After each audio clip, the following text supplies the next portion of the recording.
Halo teman-teman, selamat datang di Kota Bogor. Hari ini saya lagi ada di Persatuan Gerak Badan atau PGB Bangau Putih Bogor. Saya mau ngeliat barongsai khas Kota Bogor yaitu cilin. Kalau dalam istilah Hokkien di sini disebutnya kilin. Nah, kayak apa sih? Sekalian saya juga mau ngobrol-ngobrol sama Ko-Peternya, salah satu anggota PGB-nya. Yuk, ikutin terus videonya ya.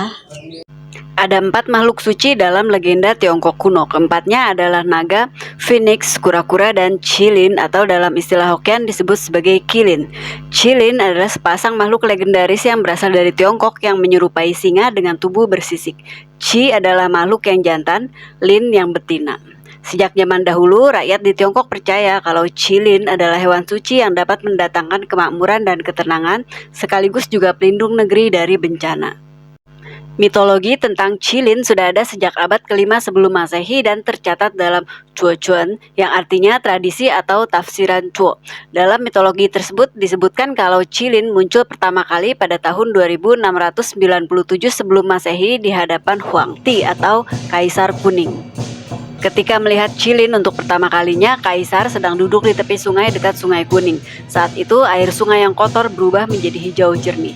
Cilin berdiri di hadapan Kaisar, menginjak batu 3 kali dan berbicara kepada Kaisar dengan suara yang mirip dengan lonceng kuil.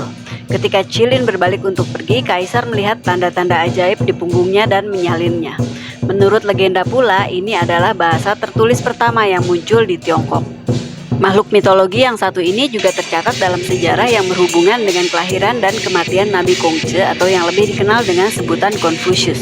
Dalam Secing, kumpulan puisi pertama di Tiongkok yang disusun oleh Confucius, cilin didokumentasikan sebagai makhluk mitologi yang saleh, baik hati, dan digunakan untuk mewakili bangsawan yang berbakat dan berbudi luhur.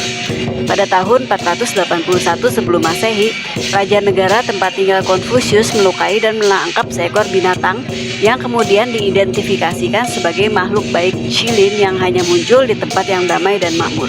Sayangnya makhluk baik ini segera mati yang menurut Confucius merupakan pertanda dari kekacauan dan ketidakstabilan yang akan datang. Sang guru agung itu lalu menangis, ia menulis pidato, berhenti menulis buku, dan meninggal 2 tahun kemudian. Sejak saat itu, aktivitas cilin dianggap sebagai simbol lahir atau matinya seorang bijak, serta dapat meramalkan era perdamaian ataupun kekacauan di masa depan.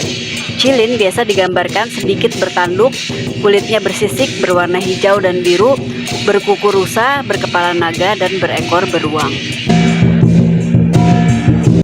Nah, teman-teman, hari ini saya ketemu sama Ko-Peter ya. Ko-Peter ini di sini sebagai apa kok? Sebagai murid. Sebagai murid. Sebagai murid dari perguruan gerak badan Persatuan Gerak Badan Bangau Putih. Oh, Persatuan Gerak Badan Bangau Putih. Jadi disingkat PGB. Bisa diceritain kok Persatuan Gerak Badan Bangau Putih itu apa dan kegiatannya apa aja gitu? Persatuan Gerak Badan Bangau Putih, orang lebih kenalnya PGB singkatan. Jadi PGB Bangau Putih perguruan silat yang ada di Bogor dan lahir di Bogor. Itu terbentuk tahun 1952. Pendirinya Suhu almarhum Suhu Subura Harja. Beliau yang mendirikan perguruan silat dan sekarang diwariskan ke anak beliau bernama Guru Besar Gunawan Raharja. Kegiatannya lebih ke silat, hanya beberapa perkembangannya ada juga kegiatan kilin, sejenis barongsai yang dimainkan oleh sepasang atau 2 orang, hanya kepala, badan, dan buntut. Kalau liong kan bisa 9 atau 11 orang pemain. Terus dengan alat musik ada tambur, perkusinya ada simbal kecil sama simbal besar.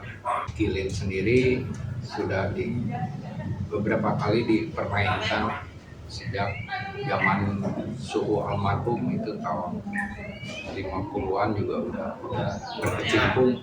Terus lebih kepada sosial. Kilin sendiri biasanya dimainkan setelah 2 minggu setelah Imlek, tepatnya Cap Gome.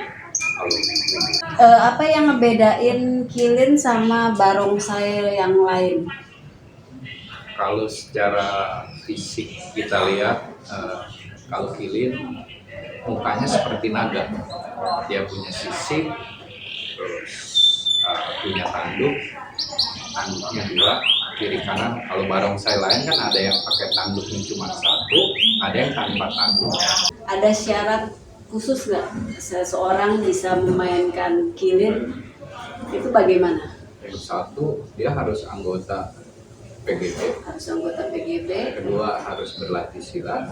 Minimal kalau di kita udah latihan sekian tahun, 3 tahun misalnya, menempati posisi sabuk merah. Itu bisa, karena situ kita semuanya nggak jauh dari gerakan silat. Kalau dari segi umur biasanya digandrunginya sama mereka yang SMA, SMP. Oh, SMA, SMP. Ya, terus yang senior, karena kan kalau yang umurnya berlebih juga mereka ada aktivitas lain. Kilin ini kan apa ya, barongsai tua ya istilahnya. Jadi setiap apa ya, bentuknya itu ada ininya sendiri, Ya, ada perlambangan ada binatang. perlambangannya sendiri. Nah, terus sebagai barongsai ritual, ada ritual khususnya nggak sebelum dia tampil? Ya, kalau secara ritual minimal kita untuk keselamatan keseluruhan ya kita berdoa lah sama-sama. Kilin itu bisa tampil di mana aja? Kalau sebenarnya untuk tampil di mana aja, cuman kalau yang hijau kita sakralin untuk mereka di wihara, terus undangan peresmian tempat ibadah biasa. Nah, terus terakhir nih kok, kalau ada yang pengen jadi anggota kilin itu gimana? Silakan aja, bisa datang ke sekretariat atau tempat latihan kami ada yang bilang Kebon Jubut nomor 1 atau Gandul Tinggi nomor 1, itu ujung Jalan Surya Kencana. Nah, untuk mau main kilin ya harus berlatih silat. Sifatnya terbuka untuk siapa aja, khususnya untuk anggota ya. Dalam arti tidak memandang ras, agama segala macam, jadi bebas ya. Jadi mungkin kalau ada yang berminat untuk jadi anggota kilin di Bogor ya berarti Bogor. ya. Kilin satu-satunya di Bogor ya? Di Bogor. Oh, kilin cuma satu-satunya di Bogor. Ada di Bangau Putih. Oh, dan cuma ada di Bangau Putih. Jadi kalau ada yang berminat boleh silakan datang ke alamat yang disebutkan tadi. Gitu. Ya deh kok, kalau gitu terima kasih untuk wawancaranya. Menurut sumber dari PGB Bangau Putih sendiri, beberapa kebudayaan unik di Bogor yang berhasil dipertahankan sampai saat ini hanyalah kilin. Di seluruh Indonesia, barongsai yang menyerupai makhluk mitologi dari Tiongkok ini hanya terdapat di kota Bogor. Kilin dianggap sebagai tuan rumah setiap perayaan Cap Gome di kota Bogor yang diadakan oleh Yayasan Wihara dan Agun. Dalam acara itu, kilin dipercaya mengawal Rupang Kongco Fude Junction atau Hoktek Jengsin, dan sekaligus juga sebagai pembuka kirap Liong, Barong, dan kesenian Bogor. Nah, tempat penyimpanan kilinnya itu ada di lantai atas dari tempat latihan silatnya. Jadi latihan silatnya itu di bawah, di situ. Nah, ini di atasnya ini tempat penyimpanan kilinnya. Kalau sedang tidak dimainkan, mata dan telinganya ditutup oleh kain merah. Yang beda ini tanduk ini. Beda ini apa? Tanduk. Tanduk. Ini kan tanduk bagian dari tanduk. Oh, Ini tanduk menjangan. tanduk menjangan apa? Rusak. Oh, tanduk rusak atau menjangan.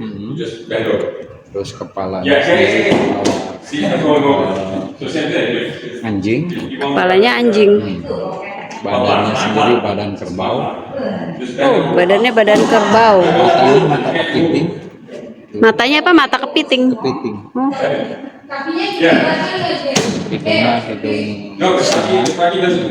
Hidungnya hidung. Taringnya juga. Tapi Taringnya juga taring singa. tapi vegetarian. Vegetarian.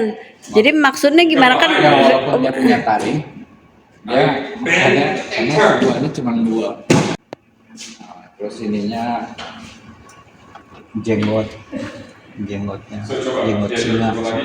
Nah ini sisik badannya, Jenggotnya jenggot singa, sisiknya sisik ikan atau ular. oh sisik ikan atau ular. Wow, Itu yang merah, ini yang hijau. ini hijau. Ini yang hijau itu yang merah. Bedanya apa yang merah? Kalau yang merah soalnya langit dan bumi, itu langit ini bumi. Oh, langit dan bumi, yang hijau langit, yang ini bumi. Oh, jadi makanya ini untuk acara-acara seperti hiburan gitu ya? Semuanya sama. Cuman warnanya aja. Oh, Warna terus karakternya agak sedikit beda. karakternya agak sedikit beda. Bedanya gimana? Cara jalan aja sih yang beda. Oh, Ini biasanya lebih lincah. yang merah ini biasa lebih lincah. Kalau yang Itu dia lebih anggun gitu kali ya. lebih anggun. Oh, jadi ini meja altarnya kalau pas mau keluar ya, Iya. kalau mau main, Turunin di bawah. oh diturunin di bawah. Kalau yang sana, yang ini foto siapa? Ini suhu lukisan. Ini dilukis sama salah satu pewaris Hardi, pelukis Hardi. Ini pendiri pertamanya. Iya. Suhu Raharja. Suhu Subur Raharja. Oh, ini yang atas Hibahan ondel-ondel Taiwan.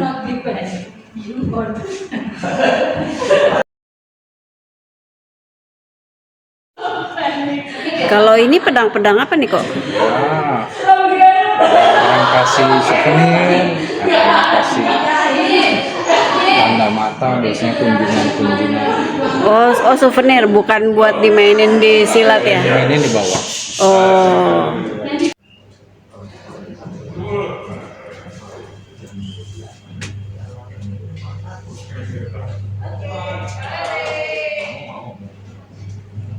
Jadi ada dua latihannya, ada Sabtu setengah 8 ke setengah 10, ada jam 4 ke jam 6. Oh. Ini dibedain jam, berarti beda kelas Beda ya? kelas, beda pelatih. Oh, beda kelas, beda pelatih. Ini cabang-cabang ini ya, apa? Yang ada Bawang di putih. lokal. Ini foto kilin tahun 2006. Wah, ternyata markas Bangau Putih memang ada bangau putihnya beneran loh. Jadi menurut Kopiter ini bangaunya datang sendiri ke rumah ini, tiba-tiba muncul aja gitu, bukannya memang sengaja dipelihara dari awal. Nah, kalau ini bagian depannya Persatuan Bangau Putih Bogor. Jadi di sini itu ada pengobatan, ini bagian depan ini tempat pengobatannya bisa segala macam ya, segala macam penyakit, dan biasanya diobati secara tradisional dengan obat-obatan herbal gitu. Nah, jadi tempat ini bukan cuman sekedar apa ya, tempat latihan silat, latihan barongsai atau pengobatan, tapi juga memang rumah guru besar PGB-nya itu ada di sini gitu, di belakang pengobatan ini. Tadi juga sebenarnya ada sih guru besarnya, cuman memang pas lagi nggak divideoin aja. Ini memang tempatnya masih tradisional sekali ini. Apa ya, dindingnya juga dinding bukan dinding batu gitu, dinding bata gitu. Ini dindingnya dinding bilik beneran nih. Nah, bagus ya tempatnya ya. Kalau saya perhatikan ini rumah dengan arsitektur peranakan Tionghoa Sunda. Bener nggak ya teman-teman? Nah, kalau begitu sekian dulu video saya hari ini dari PGB Bangau Putih Kota Bogor. Semoga teman-teman suka dengan video kali ini. Dukung terus channel ini dengan like, subscribe, dan komen yang membangun. Terima kasih yang sudah menonton. Sampai ketemu lagi di video berikutnya. Xie xie daja, zaijian.